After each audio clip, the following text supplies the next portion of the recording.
Hello, everyone. Well, I'm always preparing something special for you. And today I have a unique person in all types of senses. Well, this time I'm introducing you to my teacher, Dr. Terri Orbuch. And I can find the best presentation that I read in one of Terry's books, which is Simple Steps to Take Your Marriage from Good to Great. So this book says about Dr. Terri that she's a project director of the Early Years of Marriage Project. She is a PhD, an author, speaker, therapist, professor at Auckland University, and research professor at the Institute of Social Research at the University of Michigan. She is well respected as a researcher and professor in the scientific world, and is also known by TV, radio, and online fans as the Love Doctor, which is Dr. Terry's brand. She is the Love Doctor. I'm sure you've seen her somewhere else, for sure, because she is on the Wall Street Journal, the New York Times, USA Today, Cosmopolitan, Reader's Digest, Women's Health, and the Time magazines, and all famous TV shows, including CNN. So I'm introducing you Dr. Terri Orbuch. Hello, Dr. Terri. Hello, Natalie. Thank you for that wonderful, nice introduction. Nice to be here and talking to you today. Thank you for finding the time. It's very valuable to me and to the audience because, first of all, Dr. Terri is the author of 3 books. These are books that actually tell you the truth. The first one is Finding Love Again. If you were married before or you loved before, but love exists. And this book shows you how. On my website, on a separate page, and you can see a link in the description to this video, the page with all the books that I recommend to read, and you will see links to Dr. Terry's books. The second one is Simple Steps to Take Your Marriage from Good to Great, is when you are married. And actually, my husband loves it. When I'm Oh, I'm so glad. I read it in English, but just then quotes in Ukrainian, and he says, cool stuff. And if your children are grown and you want to handle their love stories and give them sound advice, Secrets to Surviving Your Children's Love Relationships is the book that is most likely, not most likely, is definitely going to help you. Dr. Terri, can you please say a few words about your books and how they are put together, and what can a person achieve reading any of those? Thank you for that. Good question, Natalie. Well, all 3 books are based on research, are based on good science. As you mentioned before, I'm the director of this really long-term project where I've been following the same 373 couples now for over 32 years. And so the books take the science and make it accessible, because before, people don't read science. And so what I've tried to do is make science accessible, and I've translated it into easy, practical steps to either find love, keep love, or help your children's love relationships. And in each book, I have questions and scripts and exercises and handouts that you can use, because happy, healthy relationships are so important, as you know, Natalie, to our health and our well-being. And we all really deserve great relationships.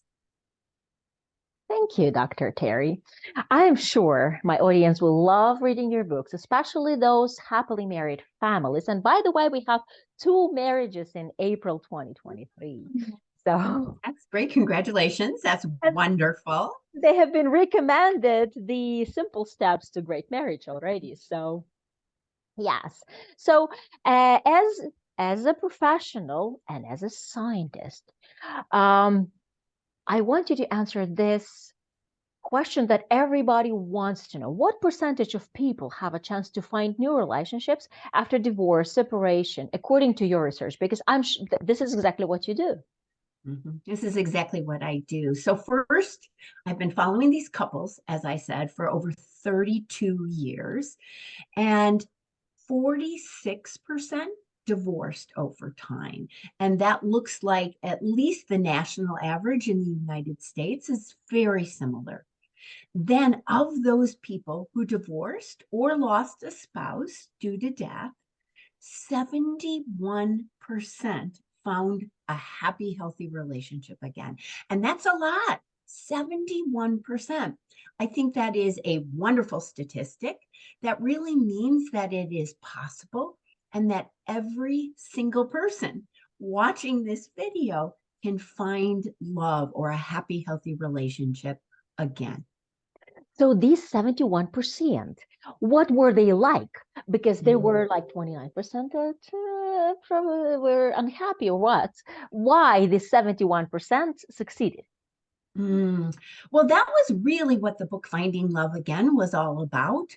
What are the strategies that those 71% of those who divorced or lost a spouse due to death did so that they found love again, that they found a happy, healthy relationship? And there's so many things that I discuss in that book, Natalie, but I think the most important factor is that people were not emotionally connected, strongly emotionally connected to a previous partner or their former spouse.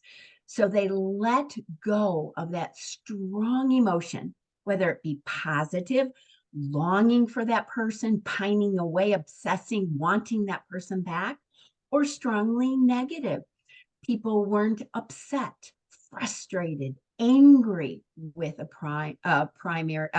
previous spouse or partner. And what I found is that those people who were neutral and again didn't have strong positive or negative feelings to a former partner were significantly, almost 2 times more likely to be part of that 71% who found love again. So I think for all people listening, it's really important to let go of the past. Strategies like, writing a letter to your former partner or spouse, getting it all out on paper or on a computer or texting it to yourself. Don't send the letter to your former partner or spouse, but it's an exercise for you to get those emotions out. And that was one thing that people talked about a lot. Another example, Natalie, is that people didn't blame a partner or themselves for why the relationship or marriage ended, but instead they did what I call we blame statements. So they talked about how they weren't compatible, their partner, former partner, and themselves, or we weren't right for one another. We married too young. We had different views about children, family, or a relationship. So there are certain strategies, as you know, 2 examples that I just gave, to let go of those emotions so that you can be neutral and be more likely, significantly more likely, to find love again. And thank you very much, Dr. Terri. And I would like to kind of underline the fact that if you are consider yourself very shy person, if you don't have time for like psychologist or therapist, that letter writing thing is a very powerful thing. And if you do it 21 days every day for like 10 minutes, put an alarm clock and just write it and burn it, that after 21 days, you will be 100% ready because we've done it many times with many clients. So, and then I comes love the it. matchmaking, yes. And now talking next, so people find relationship and they find love, but what do you personally think, Dr. Terri, about happy international love story? Is it possible? Well, we know it is possible, but your understanding, what are the obvious problems people can come across and how coaching can help? So we slowly switch into coaching because Dr. Terri is a professional relationship love coach. and she helps a lot of people to reboot themselves and to make themselves really ready for new love. So, what about international romance? Well, first of all, Natalie, I think it is 100% possible to have an international love story or relationship. As you know, as the success in your business, you know that. So it is very possible. But there are challenges. And I think there are challenges to all relationships as you are getting to know somebody and sharing you and your needs with somebody. But when we have an international love story or relationship, there are specific, unique challenges as well. For example, I think communication is so very important because what you find is that you're not sharing space 24/7 or on the weekends with this person. So you need to make a special effort to figure out how to communicate well, how to speak what you want to someone else, and how to listen well to someone else. And I know that sounds really simple to all of us. Even as I said it, it sounds simple, but it's not simple. We need to practice. We need to have coaches like you, Natalie, like myself, to help people understand how to communicate well to someone else and then how to listen well to what someone else is saying. The other thing that's important that can be a challenge with an international love story is that we may only talk to somebody about the big things happening in our lives, about our values, about our goals, about our aspirations. But what we want to remember is that the little things are just as important when we're having an international love story, when we're having a relationship in general. We need to talk to somebody about the little things that go on in our life, daily life. Who did we talk to? Who are our friends? What was our work life like? What are the stressors at work? What do we speak about to our children, our family members? The little things are just as important. And then the other thing I just want to mention that's so very important in terms of an international love story is what I call affirmation.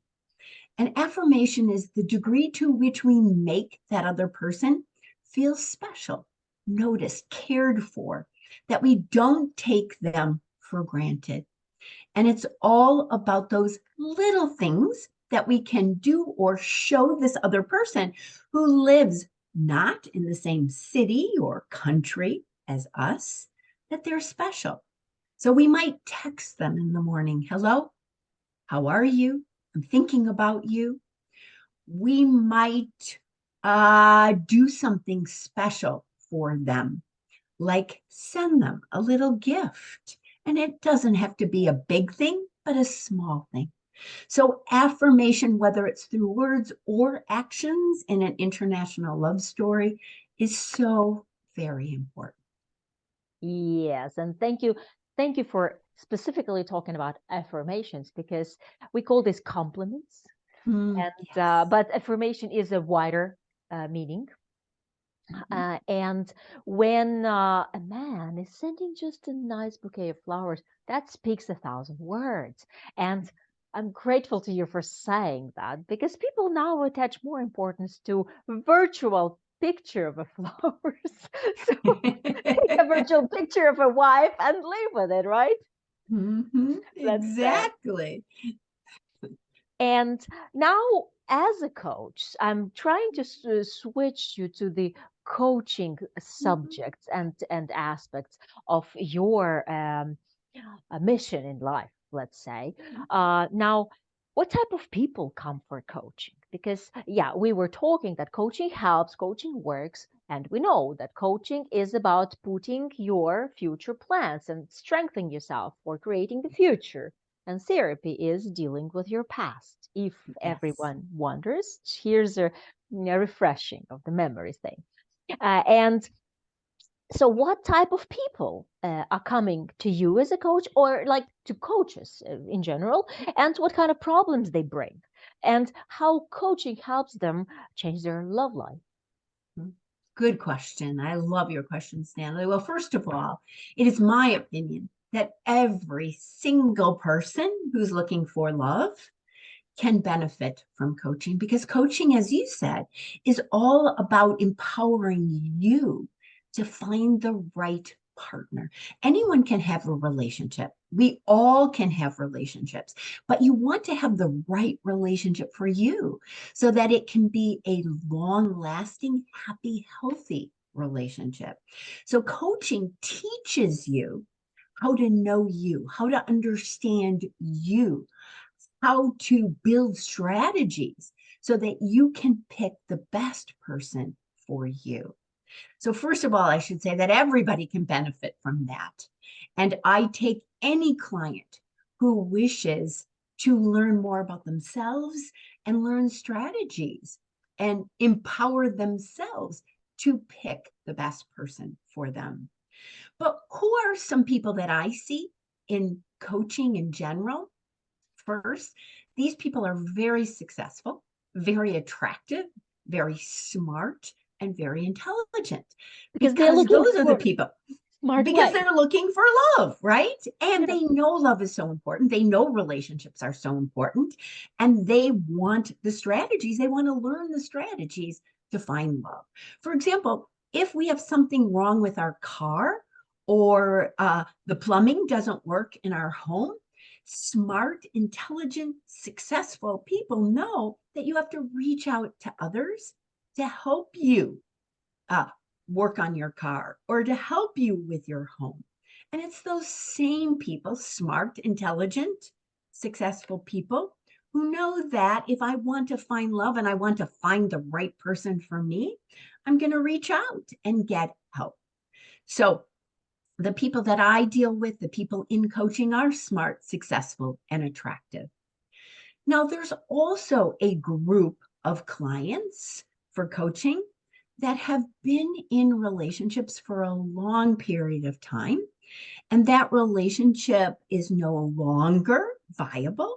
So they break up with that person, or the relationship ends, they get divorced, or they lose a spouse due to death. And they've had a relationship for a long period of time. And as we all know, we compromise. We mold and meld a little bit to become the person who's best in that relationship. But when that relationship ends, we may not know who we really are. What are our needs? Who is the partner that is best for me? And that's where coaching can significantly help those people. Because as a coach, we help you understand yourselves. What was right for me at one time, or you at one time, may not be right for you at this point in your life. You've changed, you've grown, you have children, who are grown. And so, who are you now? Who do you want to be and need to be now?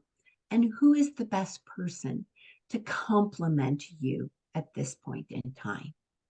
Now, there's also a group of clients that I just want to mention, people who have been online dating, who have been dating for a long period of time and are now frustrated and disappointed, and they don't know what to do next. And that's where coaching can also help you.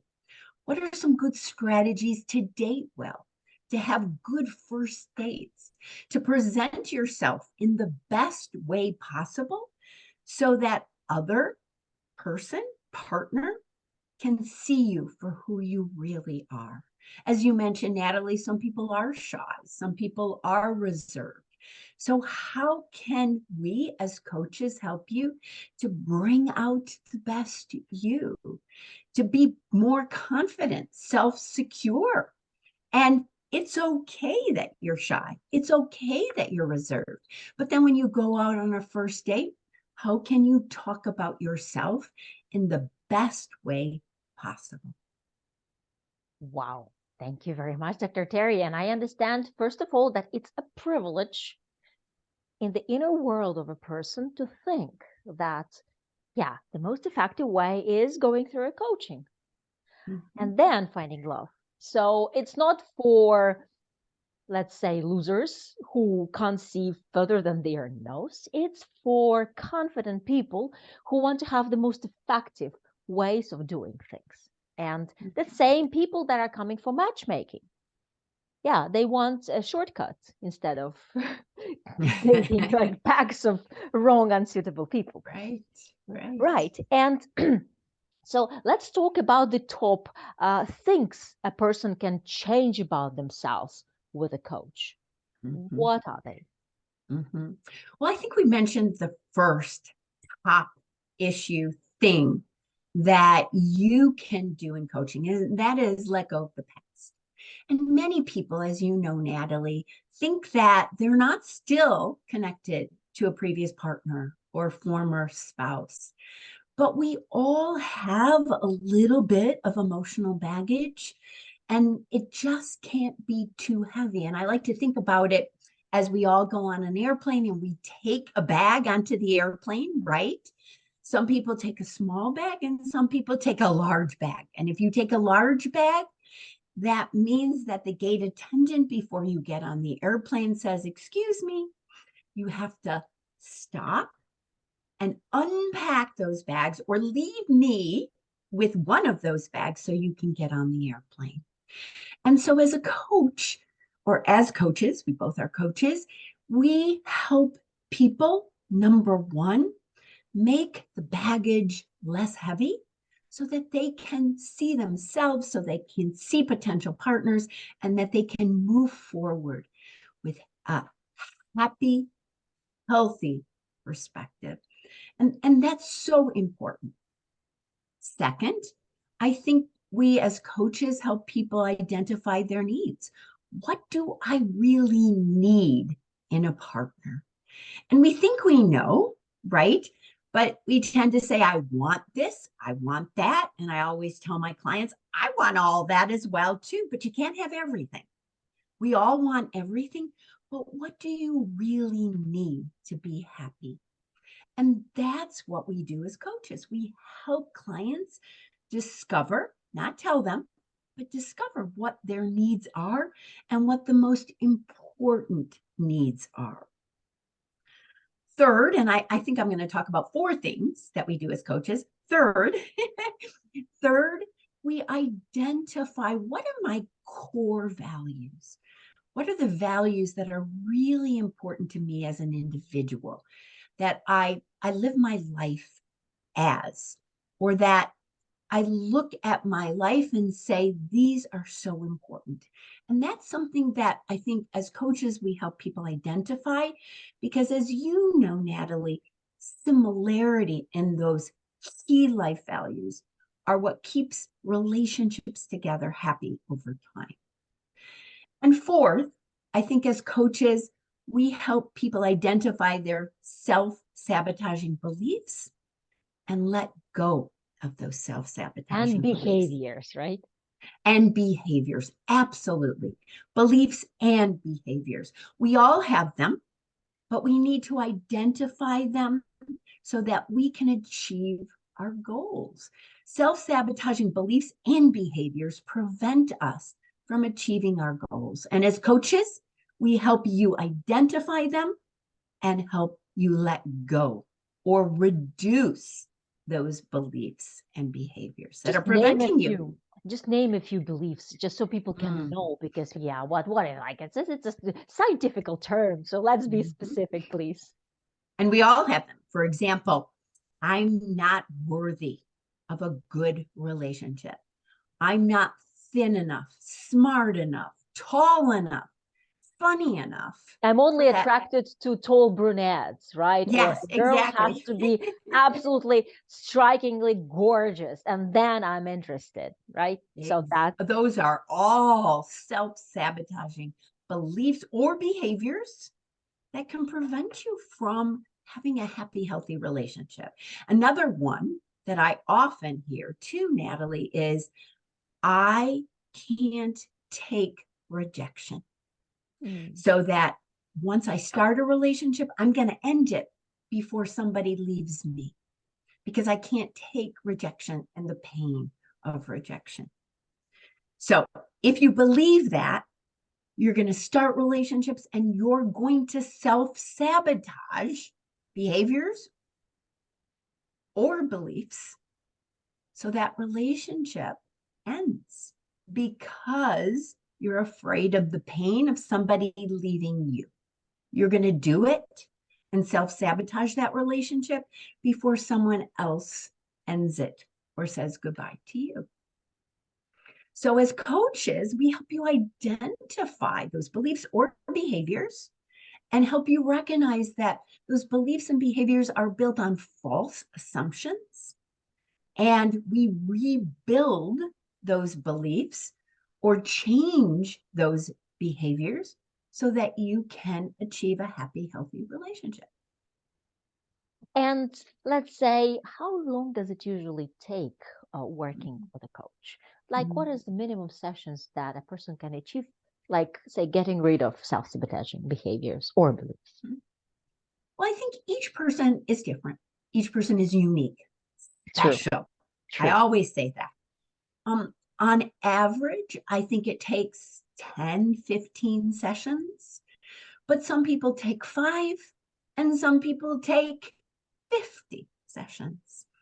And I love to work with people until they decide, I don't decide, they decide that they have the skills, the strategies, that they're empowered, that they feel in control, that they now are ready to go on their own love journey.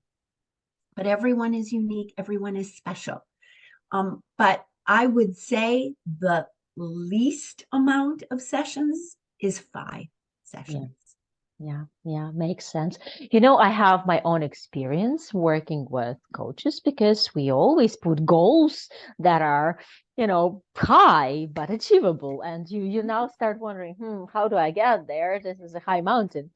And what I can share as my personal experience, and maybe you can make a comment on this, is that when you're working with a therapist, there is a lot of advice and a lot of, this is the way it is. You couldn't have done better and healing and stuff.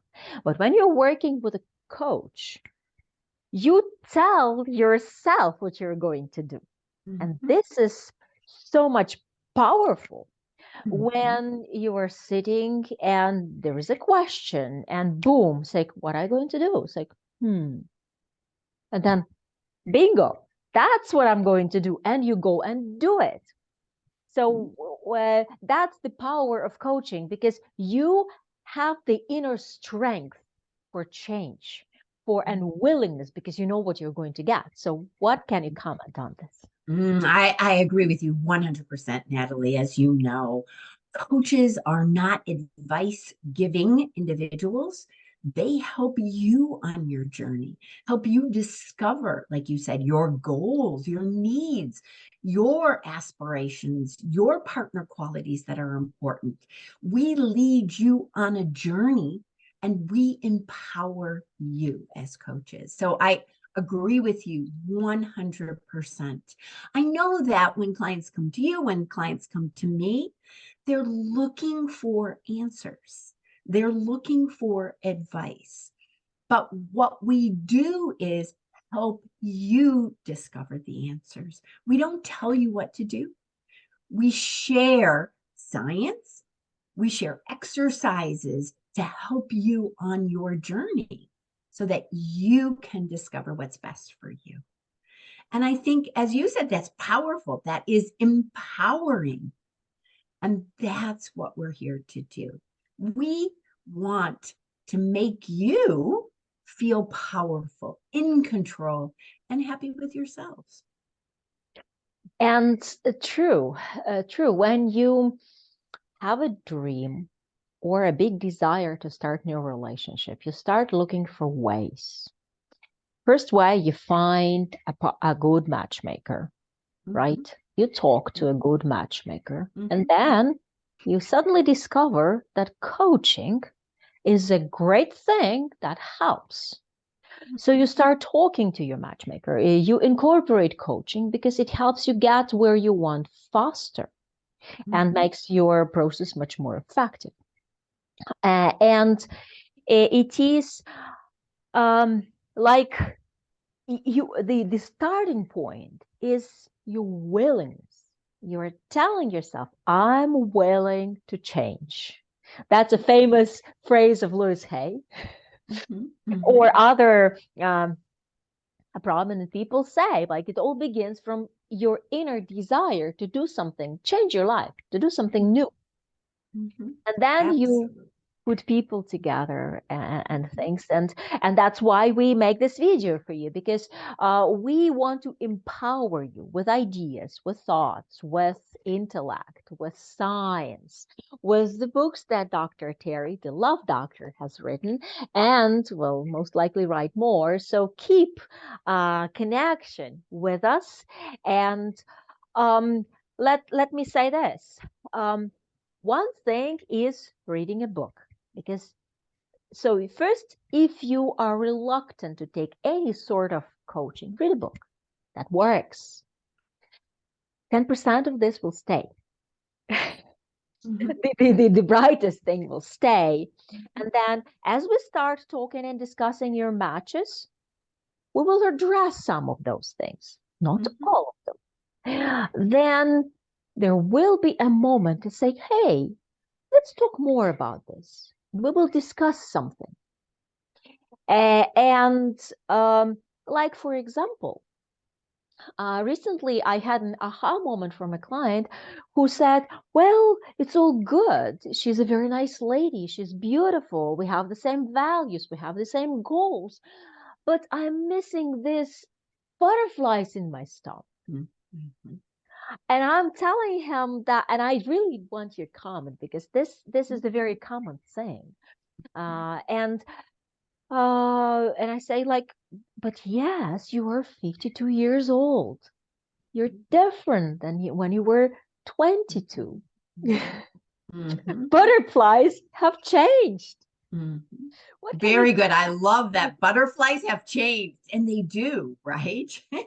Over time.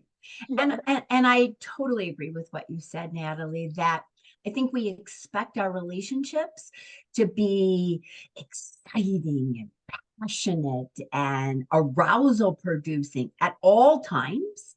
And the same when we're 50, 60, 70, 80 as when we were 15 and 21. Right. First, it does change. Butterflies, arousal, and passion does change. But that kind of feeling, that lust, as I call it, doesn't make relationships stay over time.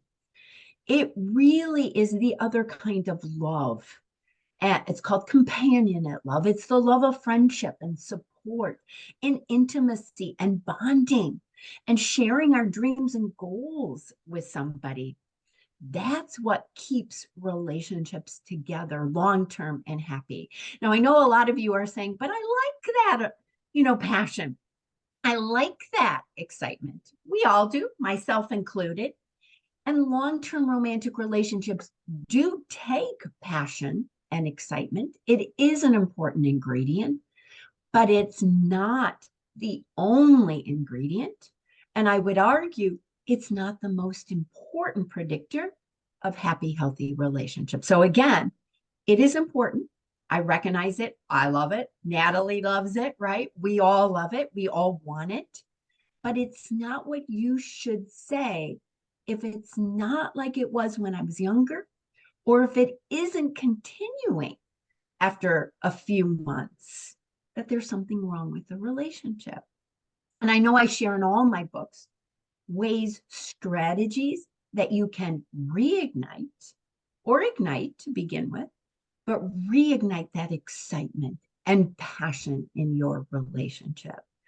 So it is possible, even if it's declined, even if it's disappeared, to reignite that flame, that spark, that passion in your relationship.